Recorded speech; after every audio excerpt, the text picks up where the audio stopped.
Langit senja menggantung redup di atas Bandara Soekarno-Hatta saat pesawat dari Tokyo mendarat dengan mulus. Seorang pria parubaya dengan koper besar menatap keluar jendela sambil menarik napas panjang. Matanya berkaca-kaca. Wajahnya tak lagi secerah dulu. Kulitnya lebih gelap terbakar kerja. Kerutan menghiasi sudut matanya, dan jemarinya kasar bekas mesin pabrik. Tapi senyumnya tak bisa disembunyikan. Ia pulang. Namanya Raka. 10 tahun yang lalu, ia meninggalkan desanya di Jawa Tengah untuk mengadu nasib di Jepang. Waktu itu, anaknya baru berusia 2 tahun, dan istrinya, Nisa, menangis di pelataran rumah sambil memeluk baju Raka yang sudah wangi oleh setrikaan terakhirnya. "Tunggu aku, Nisa. Ini semua demi masa depan kita," katanya sebelum berangkat. Dan kini, setelah 10 tahun bekerja siang malam, mengirim uang setiap bulan, menahan rindu, melewatkan ulang tahun anaknya, melewatkan pemakaman ayahnya, dan hidup sendirian di negeri asing, Raka akhirnya bisa pulang. Di dalam mobil travel menuju desa, Raka memandangi sawah-sawah yang kini tampak lebih sempit, jalanan yang sudah dilapisi aspal baru, dan beberapa rumah yang tampak lebih tinggi dan megah. Ia bertanya-tanya, apakah rumahnya juga berubah? Apakah Nisa dan anaknya, Akila, masih tinggal di rumah yang sama? Ataukah mereka pindah ke rumah yang lebih besar? Seperti mimpinya dulu? Ia menggenggam kotak kecil di sakunya. Sebuah liontin emas berbentuk hati untuk Nisa, dan jam tangan anak-anak bergambar karakter anime untuk Akila. Tangannya sedikit gemetar. Apakah Akila masih suka menggambar bunga? Apakah dia masih suka susu coklat? Pikirnya. Sesampainya di terminal kecil dekat pasar kota, hari sudah malam. Raka turun sambil menarik koper. Ia ingin memberi kejutan, tidak memberi kabar terlebih dahulu. Bayangannya, Nisa berteriak senang dan memeluknya. Akila berlari memanggilnya, "Ayah!" Sambil tertawa, semua pengorbanannya akan terbayar tuntas malam ini. Tapi ada satu pemandangan yang membuat langkah Raka terhenti di trotoar itu. Tak jauh dari lampu jalan yang berkedip lemah, di depan sebuah minimarket tua, seorang wanita duduk bersila dengan kardus kosong di depannya. Di sampingnya, seorang anak perempuan kurus dengan rambut kusut memeluk lututnya. Baju mereka lusuh, kaki mereka kotor, wajah mereka muram dan menunduk. Raka sempat berpaling, tapi sesuatu menghentikan langkahnya. Ia menoleh lagi. Jantungnya berdetak lebih cepat. Tidak, itu tidak mungkin. Ia melangkah mendekat. Cahaya lampu menyinari wajah wanita itu. Matanya sembab, pipinya cekung, tapi Raka tak mungkin salah mengenalinya. Itu Nisa, istrinya, dan anak kecil di sampingnya. Itu Akila, anak yang ia tinggalkan 10 tahun lalu. Kini sudah besar dan sedang mengemis di pinggir jalan. Raka berdiri terpaku. Dunia di sekitarnya berputar pelan. Apa yang terjadi selama aku pergi?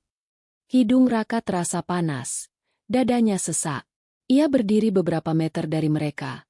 Namun rasanya seperti berdiri di dua dunia yang berbeda. Dunia yang ia tinggalkan dengan harapan. Dan dunia yang kini berdiri di depannya penuh kehancuran. Nisa mengedarkan pandangan ke sekeliling. Mencoba menghindari kontak mata siapapun yang lewat. Tangannya menggenggam lututnya sendiri erat-erat. Seolah itu satu-satunya yang masih bisa ia peluk dalam hidup ini.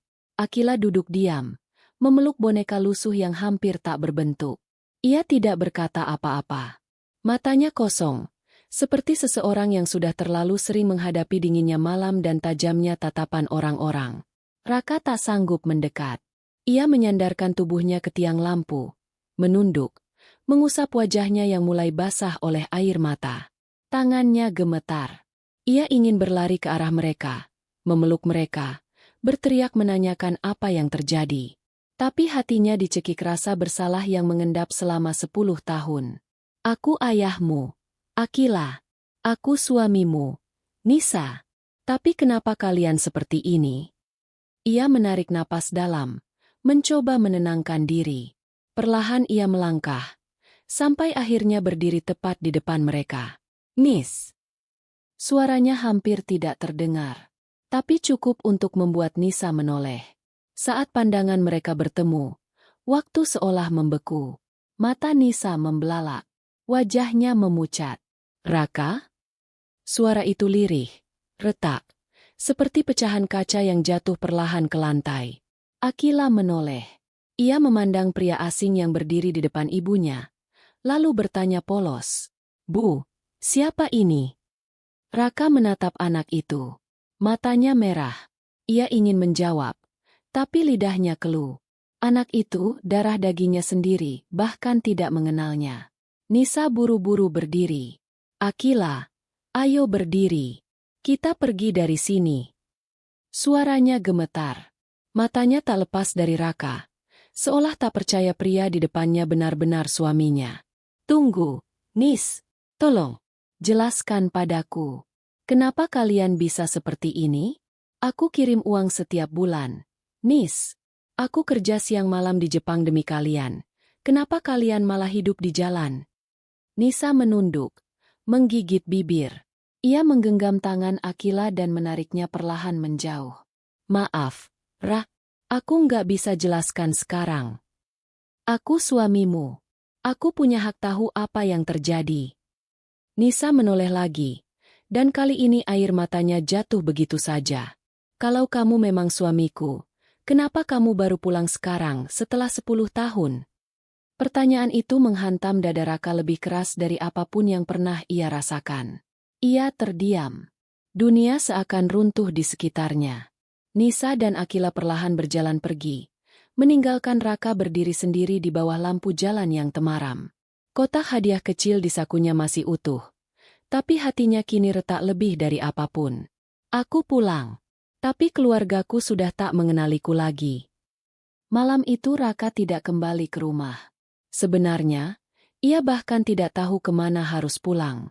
Rumah yang ia bangun dengan keringat dan uang hasil kerja keras di Jepang tak tahu kini dihuni siapa. Ia menginap di sebuah penginapan kecil dekat terminal kota, duduk termenung di sudut ranjang dengan lampu kamar yang remang-remang. Kotak hadiah kecil untuk Nisa dan Akila masih tergeletak di meja. Belum sempat ia berikan. Selama ini aku pikir aku ayah yang bertanggung jawab, suami yang memperjuangkan keluarga. Tapi kenyataannya, aku cuma bayangan yang terlambat pulang. Keesokan harinya, Raka memutuskan kembali ke desa. Ia ingin mencari jawaban. Desa Waringin, tempat masa kecilnya tertinggal. Begitu kakinya menapakkan tanah desa, suasana terasa asing.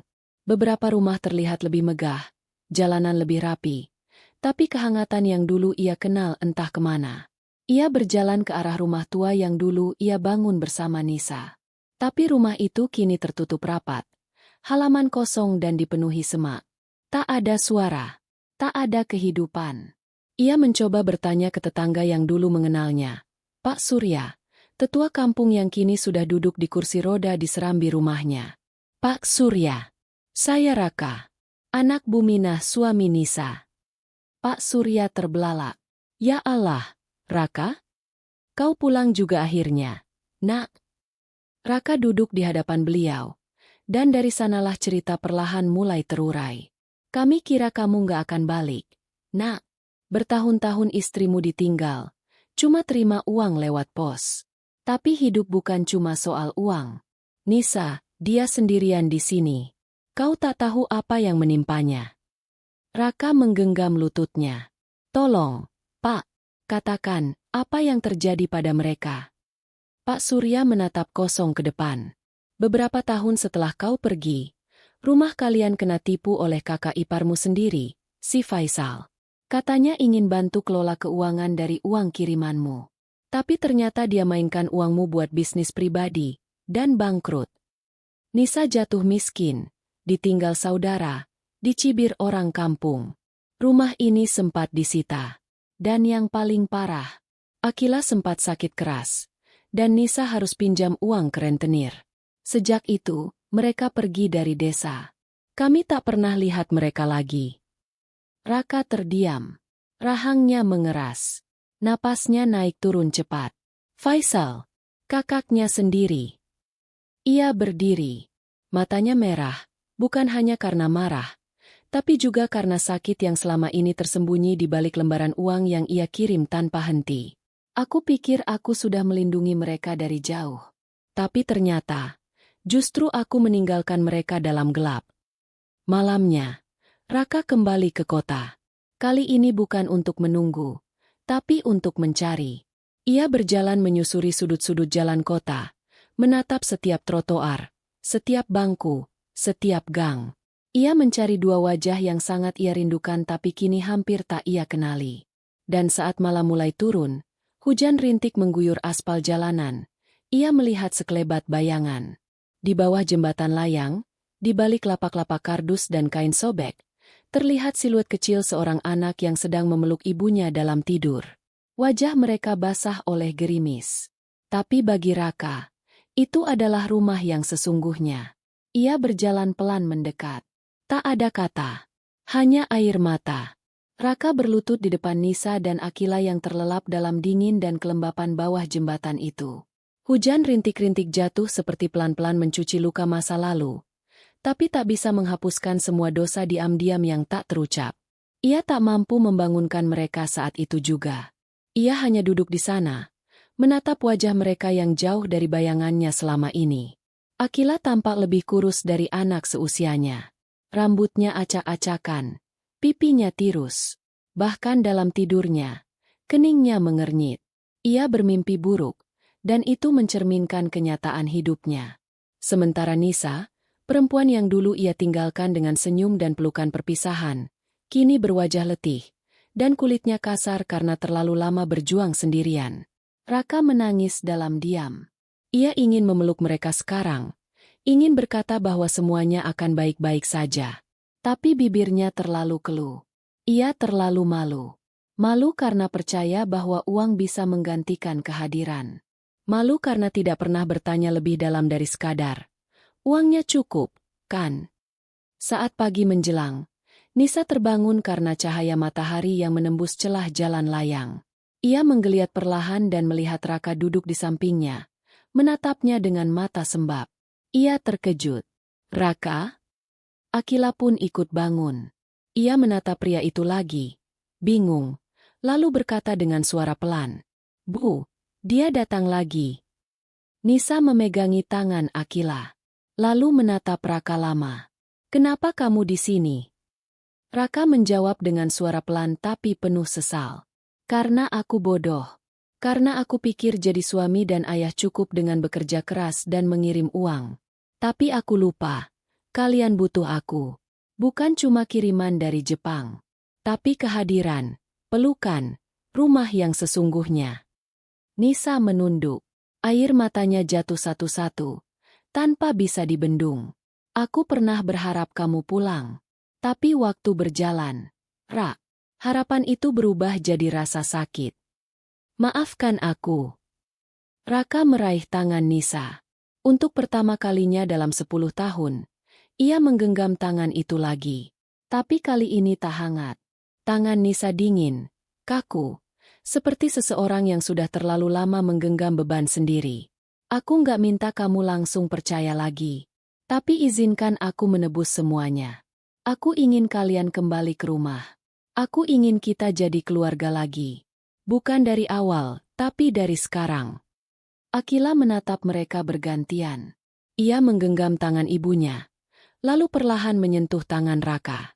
Apa, kamu benar ayahku? Raka tersenyum dalam air mata. Ia mengeluarkan jam tangan kecil dari sakunya dan menyodorkannya. Ayah belikan ini buat kamu di Tokyo. Tapi jam ini nggak sepenting waktu yang sudah ayah sia-siakan. Akila menatap jam itu, lalu memeluk ibunya erat. Ia belum berani memeluk Raka.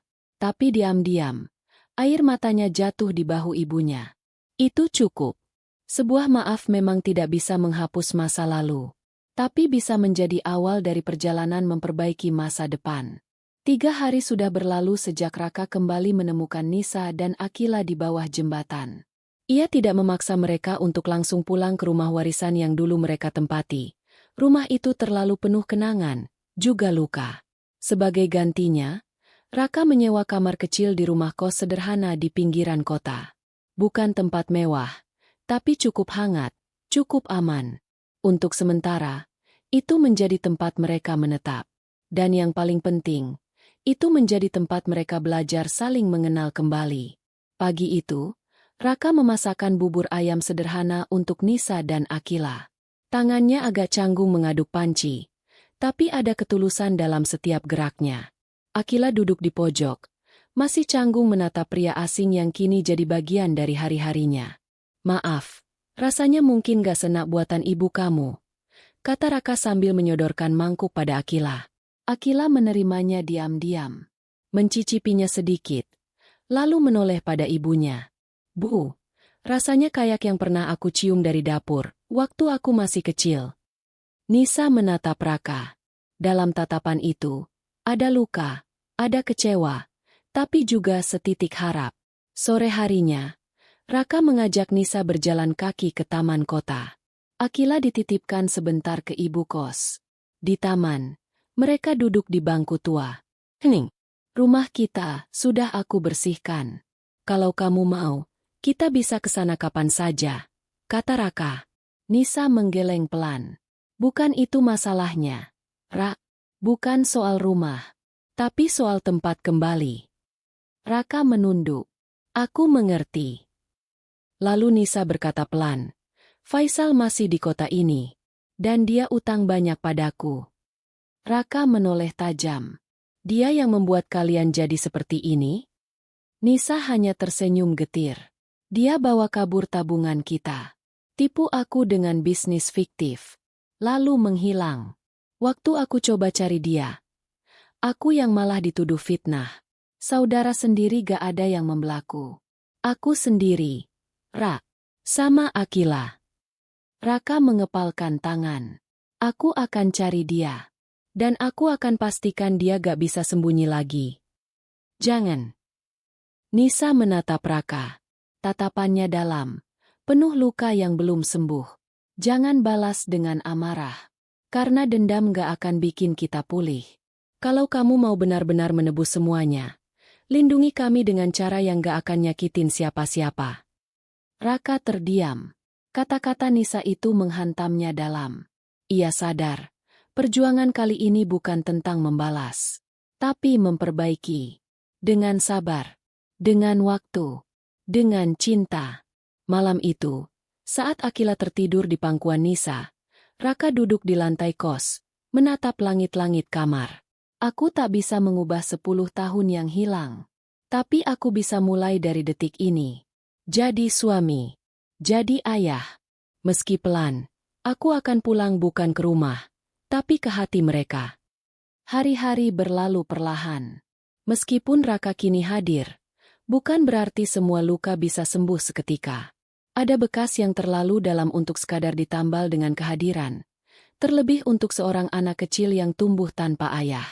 Akila mulai masuk sekolah dasar. Raka mendaftarkannya sendiri, membeli seragam, tas baru, sepatu, dan perlengkapan belajar yang lengkap. Tapi saat hari pertama sekolah tiba, Akila enggan pergi. "Nggak mau," ucapnya pelan sambil duduk di pojok kasur. Raka berlutut di hadapannya. "Kenapa, Nak?" Akila tak menjawab. Ia hanya memeluk lututnya. Matanya menatap kosong ke arah lantai. Nisa lalu masuk dan menatap Raka lirih. "Dia pernah diejek sama anak-anak jalanan. Katanya anak pengemis. Waktu itu dia ngelihat anak-anak berseragam masuk sekolah. Tapi dia cuma bisa lihat dari seberang jalan." Raka terdiam. Napasnya tersendat. Dia bukan takut sekolah, tapi takut ditolak. Takut dibedakan. Raka mengusap kepala anaknya. "Kalau begitu, ayah temani. Setiap hari. Sampai Akila tahu gak ada yang bisa hina kamu lagi. Kamu anak yang kuat." Di hari-hari berikutnya, Raka menepati janjinya. Ia mengantar dan menjemput Akila setiap hari. Kadang sambil membawa bekal buatan sendiri. Kadang hanya duduk di bangku taman dekat gerbang sekolah, menunggu hingga jam pulang. Akila mulai tersenyum. Lambat, kecil, tapi nyata. Sementara itu, Raka mulai mencari pekerjaan. Ia ingin mandiri, tak lagi hanya mengandalkan sisa tabungan Jepang yang menipis. Tapi kenyataan tak mudah. Beberapa tempat menolaknya karena usianya yang sudah lewat 40, dan pengalaman kerjanya tak sesuai dengan kebutuhan lokal. Maaf, Pak Raka. Kami butuh orang yang terbiasa kerja lapangan, bukan yang terbiasa duduk di depan komputer. Ia ditolak berkali-kali, tapi ia tak menyerah. Malam-malamnya ia habiskan belajar kembali, belajar online, membaca ulang hal-hal teknis, bahkan mencoba bantu-bantu di bengkel milik teman lama. Ia sadar, kalau ingin menebus, ia harus mulai dari nol. Tanpa gengsi, tanpa keluhan. Suatu malam, saat Raka pulang dengan kemeja basah oleh keringat, ia mendapati Nisa sedang menangis diam-diam di kamar mandi. Ia tak masuk. Ia hanya berdiri di balik pintu, menggenggam keran air untuk meredam isaknya. Maaf, Nis. Aku tahu aku terlambat, terlalu terlambat. Malam itu, mereka duduk berdampingan di balkon sempit kosan. Hening lama. Lalu Raka berkata, "Aku gak bisa ubah yang sudah rusak. Tapi aku ingin jadi alasan kenapa kamu bisa percaya lagi. Sama hidup. Sama laki-laki. Sama cinta." Nisa tak menjawab. Tapi untuk pertama kalinya, ia bersandar di bahu Raka. Pelan. Rapuh. Tapi itu lebih dari cukup. Pagi itu, Raka sedang membersihkan halaman kecil kos ketika sebuah nama muncul kembali dalam hidup mereka. Faisal. Ia muncul bukan dengan rasa bersalah, bukan dengan permintaan maaf, tapi, dengan sombongnya, diantar oleh dua orang pria berbadan besar ke depan rumah kos. Ia mengenakan jaket kulit usang. Wajahnya kurus tapi masih penuh percaya diri. "Nisa," serunya dari depan pagar. "Aku dengar kamu tinggal di sini sekarang." Nisa yang sedang mencuci baju di dalam sontak menegang. Ember sabun terjatuh. Akila langsung bersembunyi di balik tubuh ibunya. Ia ingat suara itu. Suara lelaki yang pernah meneriaki ibunya. Suara yang membuat malam-malam mereka dulu dipenuhi tangis. Raka keluar dan berdiri di hadapan Faisal. Tatapannya dingin. Tak perlu banyak kata. Faisal menyeringai. Lalu menatap Raka dengan sinis. "Wah, si suami akhirnya pulang. 10 tahun baru ingat punya istri dan anak ya?" Raka tak menjawab. Ia hanya memelototi Faisal, seolah menahan kemarahan yang meletup di dadanya. Faisal melirik ke dalam kos. "Aku cuma mau ambil yang jadi hakku. Uang investasi itu masih tanggung jawab Nisa. Aku kasih waktu seminggu. Kalau gak dibayar, aku bawa ke jalur hukum." Nisa keluar dengan suara bergetar. "Uang itu kamu yang bawa lari, Faisal. Sekarang kamu mau tuduh aku?" Faisal mendekat, mengacungkan telunjuknya. "Punya bukti? Punya saksi? Kamu pikir siapa yang bakal percaya omongan pengemis jalanan?" "Bra." Raka menahan tangannya sendiri agar tidak melayang ke wajah Faisal. Tapi matanya menatap tajam. "Pergi sebelum aku hilang sabar. Ini peringatan. Jangan ganggu keluargaku." Faisal mendengus, lalu pergi. Tapi ancamannya tertinggal di udara. 1 minggu. Atau kalian lihat sendiri akibatnya. Malam itu, Nisa menangis di pangkuan Raka. Dia tahu kita gak punya siapa-siapa lagi. Bahkan keluarga yang dulu bilang sayang pun gak pernah percaya aku. Kalau Faisal bawa ini ke polisi, kita bisa kalah. Raka mengepalkan tangan. Ia tahu, untuk pertama kalinya dalam hidupnya, ia harus memilih. Menghadapi Faisal dengan cara lama, kekerasan dan amarah, atau menemukan cara yang lebih bijak tapi penuh risiko dan pengorbanan. Keesokan harinya, Raka mengunjungi seseorang dari masa lalunya. Seorang teman lama, Bagas, yang kini bekerja sebagai jurnalis investigasi. "Gue butuh bantu lo," kata Raka sambil menyerahkan beberapa dokumen lama dan foto rekening. "Gue harus buktikan siapa sebenarnya Faisal." Bagas mengangguk. "Kalau dia benar penipu, gue janji ini akan sampai ke publik. Tapi lo siap? Ini bisa panjang dan berbahaya." Raka menatap lurus. "Gue gak takut panjangnya. Gue takut anak gue tumbuh dengan rasa malu karena ayahnya gak pernah lawan ketidakadilan." Hari-hari berikutnya dipenuhi ketegangan. Bagas, teman lama Raka yang kini seorang jurnalis, mulai menelusuri jejak transaksi keuangan Faisal, pria yang kini mengancam keluarga Raka. Dari jejak digital, kwitansi palsu, hingga nama-nama korban lainnya, satu demi satu mulai terbongkar. Namun, di balik penyelidikan itu, bahaya datang dari arah tak terduga. Suatu malam, Raka sedang menjemput Akila dari tempat les gratis yang diadakan di balai warga. Di jalan gelap antara lapangan dan kos, dua orang pria mendekatinya dari belakang. Sebelum Raka sempat bereaksi, sebuah pukulan keras mendarat di punggungnya. Buk! Raka terjatuh. Sepatu menghantam perutnya. Jangan sok jago, Pak Jepang. Urusin anak istri aja. Jangan usik orang gede. Mereka kabur setelah melemparkan pesan itu. Dengan tubuh memar, Raka pulang malam itu. Nisa berteriak kaget melihat luka di sudut bibir dan lebam di lengannya. Akila menangis tanpa suara. Apa yang mereka lakukan padamu, Rak? Nisa bersimpuh. Tangan gemetar mengobati luka dengan kain hangat. Raka hanya menatap keduanya, menahan sakit. Tapi ada sesuatu yang jauh lebih besar dari rasa perih itu. Kalau aku mundur sekarang, apa artinya semua perjuangan ini? Keesokan harinya, sebuah artikel muncul di laman media lokal. Faisal Haris, mantan aktivis sosial, diduga terlibat penipuan investasi dan penggelapan dana. Bagas berhasil mempublikasikan hasil investigasi awal. Artikel itu viral di komunitas kecil kota mereka. Beberapa korban mulai angkat suara, mengirimkan komentar dan bukti lain ke redaksi. Nama Faisal menjadi buah bibir, tapi bukan tanpa konsekuensi. Sore harinya, saat Nisa sedang membeli kebutuhan dapur, seseorang diam-diam mengikuti dari belakang. Saat ia belok ke gang kecil, orang itu mendekat dan berbisik. Suamimu main api. Kamu dan anakmu bisa terbakar juga. Hentikan sebelum terlambat. Malam itu, di kamar sempit kosan, ketiganya duduk tanpa suara. Raka membuka lipatan surat kecil yang diselipkan di bawah pintu, surat ancaman. Namun Nisa berkata, dengan suara yang tak lagi gemetar, kalau aku harus memilih, Rak, aku lebih baik hidup miskin tapi bermartabat, daripada diam dan membiarkan dia terus injak kita. Raka menggenggam tangan istrinya. Kalau begitu, kita hadapi ini. Bersama. Apapun harganya. Di titik ini, semuanya berubah. Tak ada jalan mundur. Tak ada lagi ketakutan. Yang ada hanyalah keberanian menghadapi masa lalu, dan mengukir masa depan yang pantas mereka miliki. 1 minggu setelah artikel itu tayang, Faisal tak bisa lagi sembunyi. Para korban yang dulu takut bicara kini mulai melapor.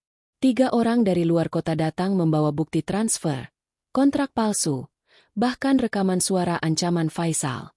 Bagas, yang sejak awal membantu Raka, membawa semua bukti itu ke kantor polisi dan mengawal proses hukumnya. Dan hari itu pun tiba, Faisal dipanggil sebagai tersangka kasus penipuan. Tapi bukan Faisal namanya kalau menyerah semudah itu. Ia berusaha membalikan keadaan dengan tuduhan balik, bahwa Nisa adalah kaki tangannya, dan menuntut hak asuh Akila karena menganggap Raka dan Nisa tak layak menjadi orang tua karena pernah mengemis di jalan. Pengadilan kecil dibuka untuk memutuskan hak asuh sementara, dan Nisa dipanggil sebagai saksi. Hari itu, Nisa mengenakan baju sederhana. Akila menggenggam tangannya erat-erat di depan ruang sidang. Di hadapan hakim dan beberapa orang dari pihak sosial, Nisa menjelaskan semuanya. Dari awal ia ditinggal Raka, bagaimana ia jatuh ke tangan Faisal, dan bagaimana ia bertahan hanya dengan anak kecil dan harapan kecil di dalam dada. Lalu giliran Raka bersaksi. Saya mungkin suami yang gagal. Saya mungkin ayah yang terlambat. Tapi sejak saya kembali, tak ada hari yang saya lewati tanpa mencoba memperbaiki semuanya. Anak saya bukan harta, tapi cahaya. Dan saya akan melindunginya. Bahkan kalau harus kehilangan segalanya lagi. Hening. Akila kemudian berdiri sendiri. Walau tidak diminta. Aku gak mau tinggal sama Om Faisal. Dia jahat ke ibu. Aku mau sama ayah. Tangis Nisa pecah. Raka menunduk, menggenggam tangan anaknya. Akhirnya, dengan bukti-bukti yang kuat dan testimoni yang menyentuh, Hakim memutuskan bahwa hak asuh tetap di tangan Nisa dan Raka. Faisal resmi ditahan setelah pemeriksaan lanjutan atas penggelapan dana dan kekerasan. Untuk pertama kalinya dalam bertahun-tahun, keluarga kecil itu merasa bebas. Malam itu, mereka duduk di halaman kos, dengan lampu gantung kecil hasil kerajinan tangan Nisa. "Akila tidur?" tanya Raka. Nisa mengangguk. Pulang dari pengadilan langsung tepar. "Mungkin mimpi indah." Raka tertawa kecil. "Akhirnya, kita punya awal yang baru." Nisa menatap langit. "Aku gak pernah nyangka akan sampai di sini. Tapi aku bersyukur kamu pulang. Ra, kalau kamu gak kembali waktu itu, mungkin aku udah hilang." Raka menggenggam tangan Nisa dengan lembut. "Kita gak perlu kembali ke masa lalu. Tapi kita bisa buat masa depan lebih baik, lebih jujur." Pagi cerah menyambut keluarga kecil itu. Setelah melewati badai panjang, kini ada sinar yang mulai menghangatkan hati mereka. Raka, Nisa, dan Akila berjalan bersama di jalan desa yang dulu terasa asing bagi Raka. "Nak, rumah itu bukan cuma tempat berteduh. Rumah itu tempat hati kita pulang," kata Raka sambil menggenggam tangan Akila erat. Nisa tersenyum. "Aku merasa kita akhirnya punya rumah yang sebenarnya. Bukan hanya bangunan. Rumah yang penuh cinta dan harapan." Akila, dengan tas sekolah barunya, melompat-lompat kecil di depan, penuh semangat. Raka mendapat pekerjaan tetap di bengkel milik teman lama. Penghasilannya cukup untuk kebutuhan mereka dan sedikit tabungan untuk masa depan. Nisa mulai membuka usaha kecil menjual kerajinan tangan, yang juga mendapatkan perhatian dari tetangga sekitar. Mereka juga mulai membuka lembaran baru dengan masyarakat. Wajah mereka yang dulu pernah penuh prasangka kini mulai dihargai dan diterima. Suatu sore, saat mereka duduk di teras rumah, Raka berkata lirih, "Aku pergi jauh selama 10 tahun bukan untuk melupakan, tapi untuk mencari cara agar kita bisa hidup lebih baik. Aku mungkin pulang terlambat, tapi aku pulang dengan hati yang utuh." Nisa menatapnya penuh arti. "Yang penting, kita sekarang bersama. Tidak ada yang hilang lagi." Langit senja menutup hari itu dengan warna oranye yang hangat. Rumah mereka kecil, tapi penuh dengan tawa, air mata yang telah sembuh, dan harapan yang tumbuh. Raka memeluk Nisa dan Akila erat-erat. "Ini rumah kita. Tempat yang tak akan pernah hilang lagi."